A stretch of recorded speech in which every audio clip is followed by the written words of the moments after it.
Sushi! So mga idol, ang topic natin ngayon ay kung pwede ba ang peanut butter sa mga buntis na aso. So, ito pala si Sushi. Sushi, come! Sushi! Si Sushi ay Pomeranian, mga idol. 3 years old. Turning 3 years old. At 41 days siyang buntis. So, pwede ba ang peanut butter sa mga buntis na aso? Siyempre, pwede. Sarap na snack yan. Yan. Pero siyempre, huwag sobrang dami para naman hindi sumakit bigla yung tiyan ng mga aso. Pwede pang snack-snack, patikim-tikim. Sushi. Iyan o. Yan si Sushi.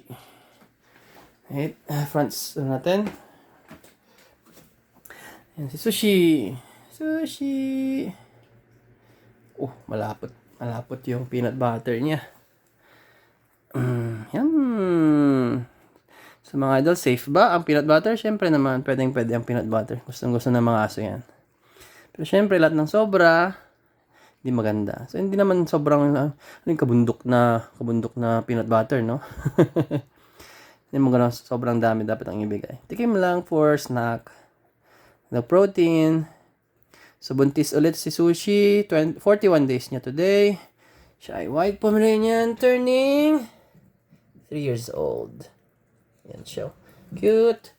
So, ito rin yung nanay ni Caspian. Yung mga post ko ng cute-cute na teacup na, teacup na male na post ko last time. Sa mga shorts pala. Ngayon lang ulit ako makakapag-post ng mga videos. Sobrang busy. So, ngayon di tayo busy. So, gagawa tayo ng mga post ng 4 videos naman for topics. So, yun mga idol. Yes. Sushi. Okay. Yan si Sushi. Sushi. Super cute, Sushi. So, yun mga idol. Pwede ang peanut butter sa mga buntis na aso. Thank you. And sa mga hindi pa nakapag-subscribe, subscribe na. And para maabangan nyo yung ating mga next topic. Thank you.